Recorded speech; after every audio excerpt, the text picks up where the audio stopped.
छब्बीस अगस्त 2024 जन्माष्टमी श्री कृष्ण के जन्म के उत्सव के रूप में पूरे भारत देश में भव्य रूप से मनाया जाता है।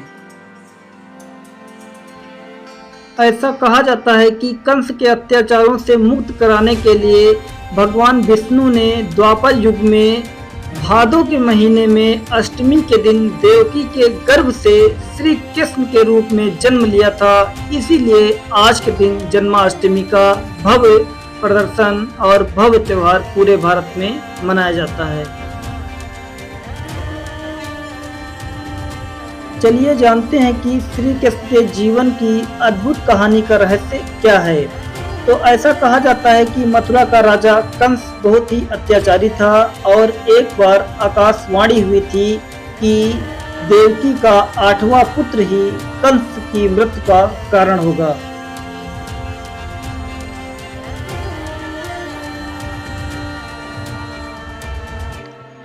तो आपको बता दें कि कंस की एक बहन थी जिसका नाम देवकी था। तो देवकी का जो 8वां पुत्र था उसका नाम था श्री कृष्ण। और कहा जाता है कि जब कंस को ये पता चलता है कि हमारी बहन का 8वां पुत्र ही हमारी मृत्यु का कारण होगा, तो कहा जाता है कि उसने अपनी बहन और उसके पति वासुदेव को काल कोठरी में बंद करवा दिया था। और कहा जाता है कि एक एक करके कंस ने देवकी के 7 पुत्रों को मार दिया था और 8वां जब पुत्र हुआ तो कहा जाता है कि सभी द्वारपाल उसकी शक्ति के कारण मूर्छित हो गए थे। कहा जाता है कि जब देवकी का 8वें पुत्र का जन्म हुआ तो पूरे काल कोठरी के जितने भी रखवाली करने वाले लोग थे वो सारे मूर्छित हो गए थे और वहां पर विष्णु भगवान आकर के वासुदेव को दर्शन दिए थे।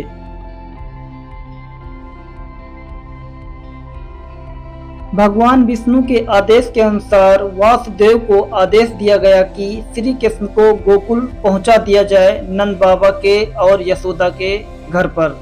और कहा जाता है कि वासुदेव ने श्री कृष्ण को यशोदा माता के घर में पहुंचा दिया था और यशोदा माता का एक छोटा पुत्र था उसको ला करके उसी काल कोठरी में वापस ले आए थे। जब कंस को ये बात पता चलती है कि उसकी बहन देवकी का 8वां पुत्र जन्म ले लिया है, वो काल कोठरी में आकर के उस 8वें पुत्र को भी मार देता है और ये जानकर उसके मन में बहुत खुशी होती है कि अब हमारी मृत्यु करने वाला इस संसार में कोई नहीं है। मथुरा का राजा कंस बहुत ही अत्याचारी था और धीरे धीरे समय बीतता गया और श्री कृष्ण गोकुल में धीरे धीरे बड़े होते गए। कहा जाता है कि यशोदा माता और नंद बाबा के घर में श्री कृष्ण का लालन पालन हुआ और वहीं पर वो पढ़े लिखे और वहीं पर वो अपना बचपन बिताए। और कहा जाता है कि एक समय ऐसा आया कि जब श्री कृष्ण 14-15 वर्ष के हो गए थे। श्री कृष्ण के मामा कंस बहुत ही अत्याचारी थे और ऐसा कहा जाता था कि गोकुल का जितना भी माखन होता था, दूध होता था, वो पूरा मथुरा भेजा जाता था। लेकिन जब श्री कृष्ण बड़े हुए तो उन्होंने उस माखन और दूध को गोकुल में रुकवा दिया। जब रुकवा दिया तो कहा जाता है कि श्री कृष्ण और कंस के बीच में एक भयानक युद्ध छिड़ गया था।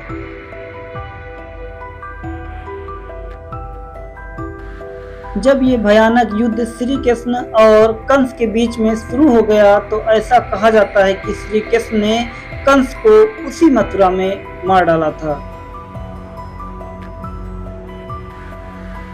और ऐसा कहा जाता है कि जब मथुरा नगरी राक्षसों से रहित हो गई थी तब श्री कृष्ण द्वारिका के लिए प्रस्थान कर चुके थे। कहा जाता है कि श्री कृष्ण द्वारिका में काफी दिनों तक अपना समय बिताया था और धीरे धीरे समय बदलता गया और एक समय ऐसा आया जहां पर महाभारत का युद्ध हुआ था।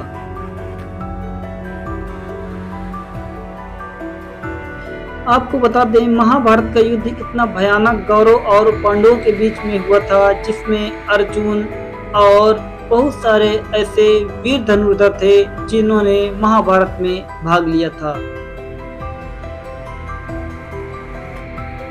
महाभारत की कहानी सुनकर के सभी का खून खौल जाता है। ऐसा कहा जाता है कि महाभारत का युद्ध इतना भयानक हुआ था कि वहां की धरती आज भी लाल पड़ी हुई है।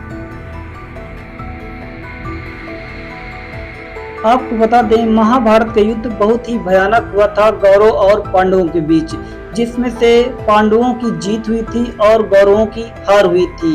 युद्ध के मैदान में इतनी लाशें पड़ी हुई थी जिसमें से कौरवों के परिवार की सभी लाशें एक तरफा बिछी हुई थी, जिसे देख करके माता गांधारी ने श्री कृष्ण को श्राप दे दिया था कि जिस प्रकार हमारा परिवार आज इस शोकाकुल में डूबा हुआ है वैसे ही यादव वंश का एक दिन पूरा नाश हो जाएगा।